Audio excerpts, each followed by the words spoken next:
aí pessoal, tudo certo?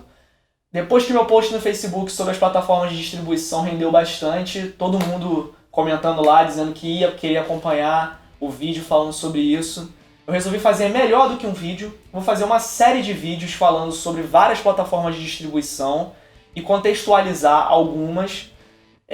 Eu vou fazer, depois desse vídeo de hoje, mais 7 vídeos. São 8 plataformas de distribuição no total que a gente vai falar.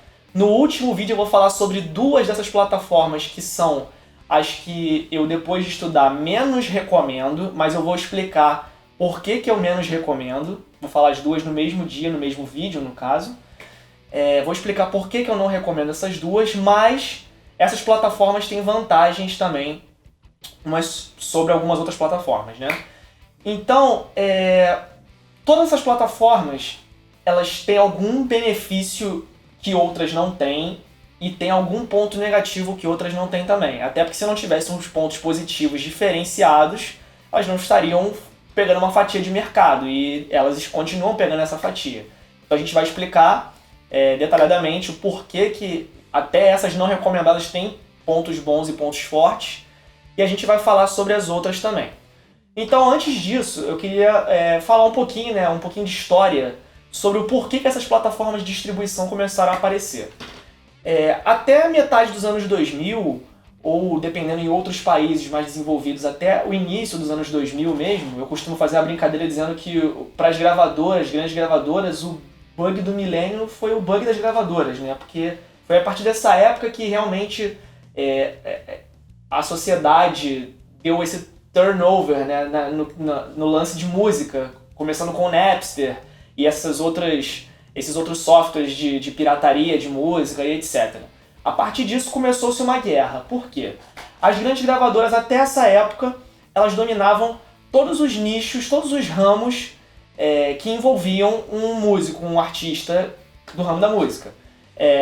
As gravadoras dominavam a parte de shows, a parte de distribuição, a parte de prensagem, a parte de... Mesmo que a gravadora não fosse dona dessas diferentes plataformas, indiretamente ela era dona, porque ela tinha contratos, essas gravadoras tinham contratos de exclusividade com prensagem, contratos de exclusividade com marketing, com divulgação e com outros quesitos.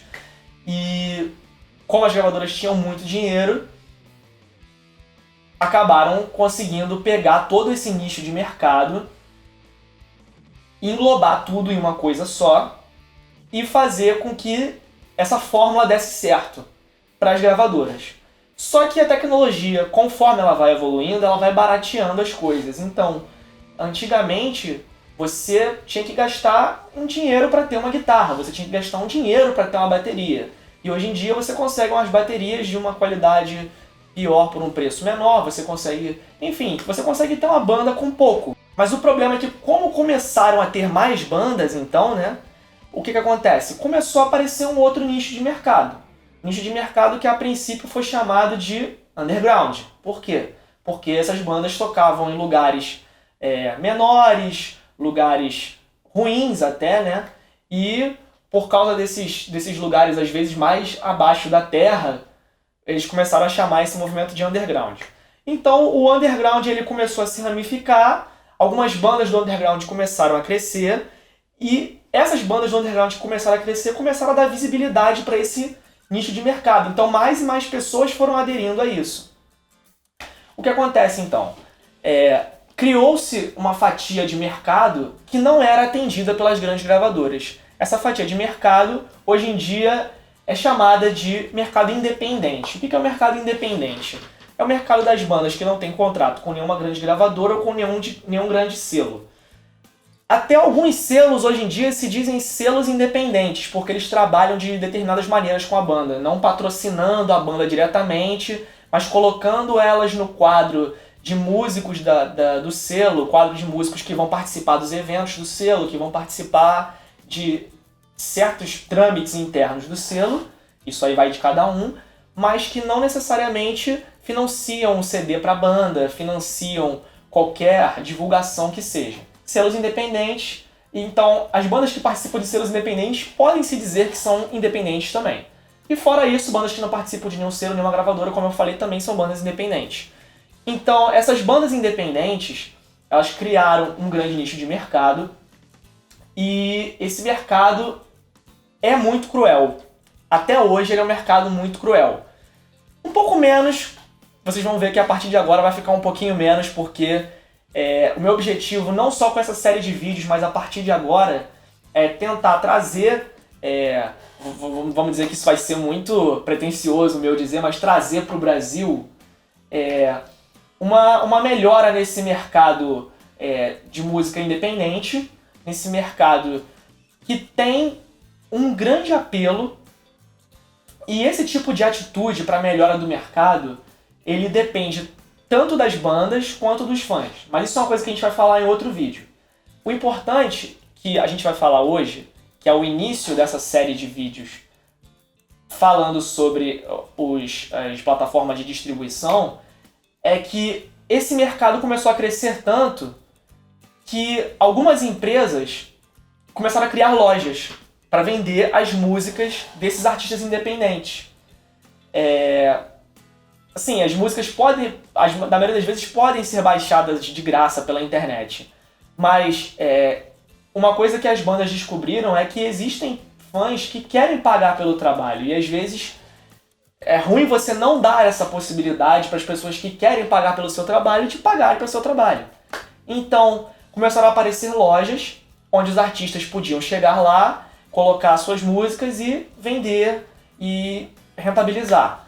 Vocês já conseguem, óbvio, pensar nas mais famosas, né? iTunes, vamos falar sobre várias aqui. Mas o importante é que apareceram muitas lojas. E aí, muitas continuam aparecendo. Porque é um mercado que dá dinheiro.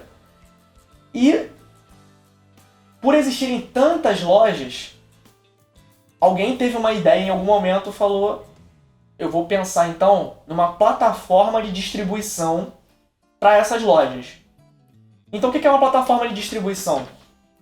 É uma plataforma onde você vai colocar a sua música e essa plataforma vai pegar essas lojas, às vezes ela pega lojas que vendem ou então lojas que se chamam de lojas, mas que dão preview da música inteira para sua música, ou seja, você pode ouvir um preview da música inteira, não é bem uma venda, mas você está possibilitando pessoas que não conhecem o seu trabalho ouçam a música antes de comprar, ou então ouçam quanto quiserem. E essas lojas vão então ter aquela música a partir de uma distribuidora.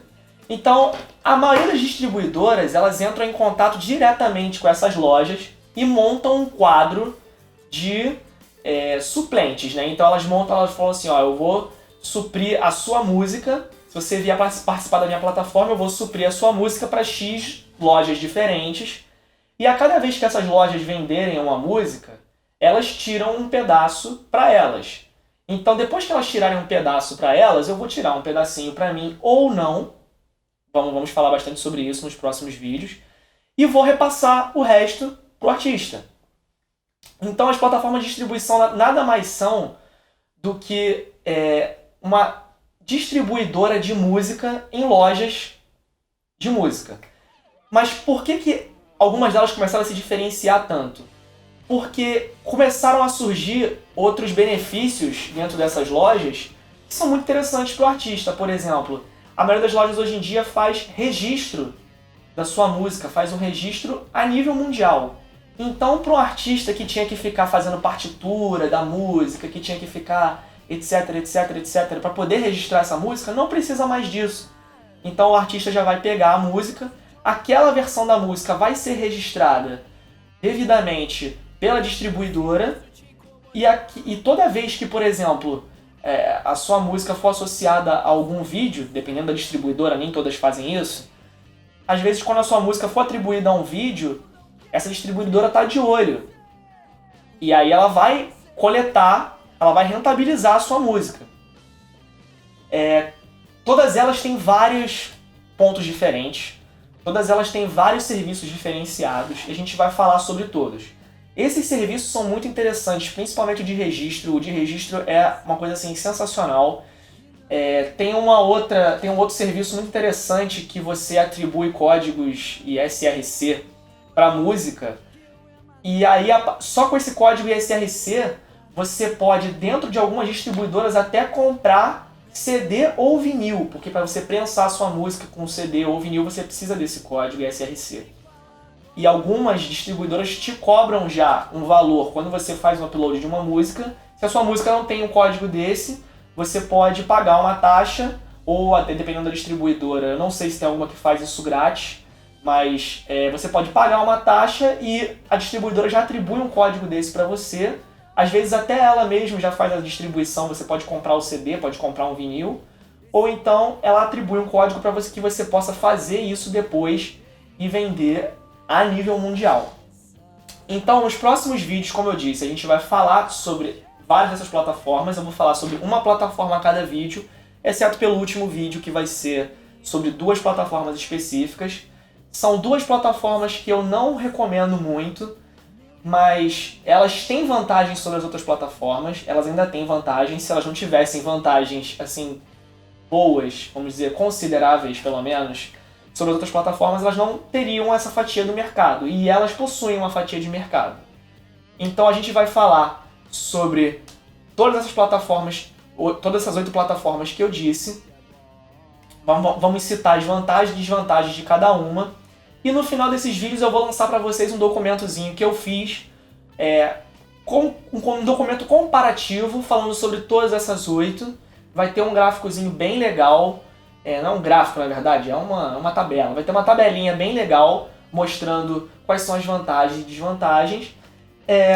Todos os artistas eles têm necessidades diferentes. Então, às vezes, as vantagens de um podem superar as desvantagens que ele tem para o que um determinado artista precisa. Às vezes, uma outra. Eu fiz upload recentemente do meu EP para uma dessas plataformas. Vai ser a do próximo vídeo. Eu vou explicar como foi o processo e vou explicar por que eu escolhi essa plataforma, e depois vou dar o meu overview sobre o processo final dela. Nas outras plataformas eu não vou poder dizer exatamente como é o processo todo, mas eu vou com certeza passar para vocês tudo que eu já estudei sobre elas e tudo que eu já li, tudo bem mastigadinho, tudo dentro da tabelinha, alguns termos fora, vou passar vantagens e desvantagens sobre todas, tudo mastigado. E espero que vocês acompanhem, então, essa sequência de vídeos. Obrigado por ter assistido o vídeo. A gente não começou a detalhar essas plataformas ainda, mas a partir dos próximos vídeos a gente vai começar a fazer isso. Se inscrevam no canal aqui embaixo e dá uma curtida. Divulguem o canal também, isso vai ajudar bastante eu continuar esse tipo de trabalho.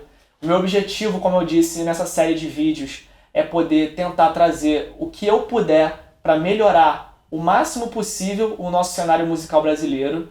E aquele abraço. Valeu, tchau, tchau.